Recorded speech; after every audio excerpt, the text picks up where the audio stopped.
Welche Unterlagen benötigen Sie als Rentner für Ihre Steuererklärung? Darum geht es in diesem Video. Ich habe Ihnen mal in Präsentationsform eine Checkliste dargestellt, dass Sie auch das Video jederzeit anhalten können und sich Notizen machen. Ich denke, das ist in Ihrem Sinne. Wir sehen uns gleich bei der Präsentation nach dem kleinen Intro.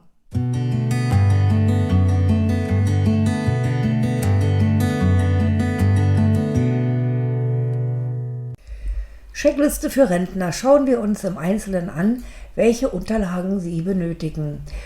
Sie brauchen für die Steuererklärung erstmal sämtliche Einkünfte, dann die Versicherungsbeiträge, andere Sonderausgaben, außergewöhnliche Belastungen und Handwerkerleistungen, haushaltsnahe Dienstleistungen oder eben die Nebenkostenabrechnung oder Hausgeldabrechnung. Jetzt schauen wir uns die einzelnen Positionen mal genauer an. Zu den Einkünften gehören die Renteneinkünfte, Einkünfte aus Kapitalerträge, das sind also die Zinseinnahmen, Einkünfte aus Vermietung und Verpachtung. Sollten Sie eine selbstständige oder freiberufliche Tätigkeit haben, dann brauchen wir daraus die Einkünfte oder Einkünfte aus Gewerbebetrieb. Weiter zu den Einkünften gehören Aufwandsentschädigungen für Ehrenämter und übrige Einkünfte, wie zum Beispiel Land- und Forstwirtschaft, erhaltene Unterhaltsleistungen, ausländische Einkünfte oder auch Abgeordnetenbezüge. Das war jetzt zu dem Punkt Einkünfte. Als nächstes kommen die Versicherungsbeiträge. Als Versicherungsbeiträge können Sie alle Arten von Haftpflicht steuerlich geltend machen. Also das geht von der privaten Haftpflicht, Hundehaftpflicht, Autohaftpflicht, Boothaftpflicht, Pferdehaftpflicht, Öltank, Moped, Motorrad oder eine Jagdherrenhaftpflicht, falls Sie sowas haben sollten. Dann die Beiträge zu einer privaten Unfallversicherung, Beiträge für eine Sterbegeldversicherung, Beiträge für eine Krankenzusatzversicherung, wie zum Beispiel Brille, Zahnersatz und was es da so alles gibt, Krankenhaus, Tagegeld, alle möglichen Zusatzversicherungen. Und natürlich dann auch die Beiträge zu einer privaten Krankenversicherung oder aber auch wenn Sie freiwillig gesetzlich versichert sind, bekommen Sie da auch eine extra Bescheinigung, die Sie dann in Ihrer Steuererklärung erfassen. Dann die Beitragserstattungen oder Bonuszahlungen der gesetzlichen Krankenversicherung, also GKV heißt gesetzliche Krankenversicherung, kapitalbildende Lebensversicherungen, LV gleich Lebensversicherung, aber keine fondgebundenen Lebensversicherungen und kapitalbildende Lebensversicherungen nur, die vor dem 01.01.2005 begonnen haben. Das war jetzt so im Groben alles zu dem Thema Versicherung. Andere Sonderausgaben, das sind die Kirchensteuerzahlungen, aber auch die Erstattungen, die Sie im Vorjahr bekommen haben, die müssen Sie auch in Ihrer Steuererklärung erfassen. Dann Spenden für steuerbegünstigte Zwecke, Mitgliedsbeiträge an politische Parteien, Spenden an unabhängige Wählervereinigungen oder auch den Unterhalt an den geschiedenen oder dauernd getrennt lebenden Ehe- oder Lebenspartner. Das war jetzt zum Thema andere Sonderausgaben. Als nächstes hatten wir dann die außergewöhnlichen Belastungen. Außergewöhnliche Belastungen, das sind die Krankheitskosten, also alle Arztbehandlungen, die Rechnungen, die Sie selber bezahlen müssen. Da gibt es ja einige, die nicht von der gesetzlichen Krankenversicherung übernommen werden. Alle gesetzlichen Zuzahlungen, also alles, was ärztlich verordnet ist, aber da habe ich schon mal ein gesondertes Video drüber gemacht. Dann Nachweis über Behinderung, also wenn Sie schwer beschädigt sind, dann haben Sie ja vom Amt für Versorgung und Soziales so einen Grundlagenbescheid, wo dann drin steht, ab wann der gültig ist, wie lange oder unbefristet und den Grad der Behinderung. 30, 40, 50 oder 100 ist maximal möglich. Und dafür gibt es ja einen Behindertenpauschbetrag, also einen kleinen Steuervorteil. Weiter zu den außergewöhnlichen Belastungen gehören natürlich auch Unterhaltsleistungen an bedürftige Personen. Ich habe jetzt hier mal ein Beispiel aus meiner Praxis. Ich habe ein Rentner-Ehepaar, die haben noch einen studierenden Sohn, der über 25 ist und somit natürlich keinen Anspruch mehr auf Kindergeld hat, aber er studiert noch und wohnt bei den Eltern und hat kein Einkommen.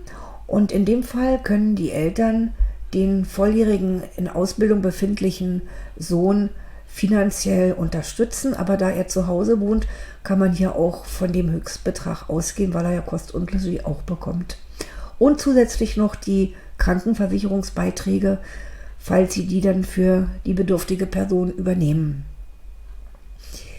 Ja, dann haben wir die haushaltsnahen Dienstleistungen und die Handwerkerleistungen.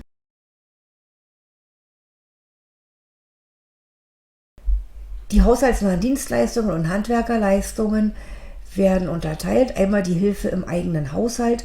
Da zählt zum Beispiel dazu, wenn Sie sich einen Fensterputzer oder einen Gärtner holen, einen Winterdienst bestellen, eine Koch- oder Putzhilfe sich arrangieren oder aber auch jemand für die Betreuung Ihrer Tiere, Hund, Katze, Vogel, was weiß ich, sich nach Hause bestellen und eine ordnungsgemäße Rechnung dafür bekommen.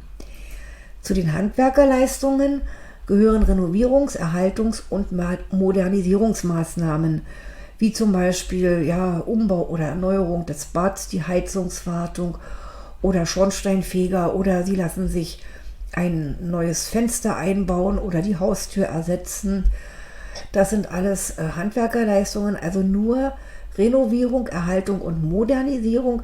Wenn Sie etwas Neues schaffen, gilt das nicht unter Handwerkerleistungen. Zum Beispiel, Sie haben ein Einfamilienhaus und lassen sich jetzt komplett neu einen Wintergarten anbauen, dann ist das was Neues und fällt nicht unter steuerlich abziehbare Handwerkerleistungen.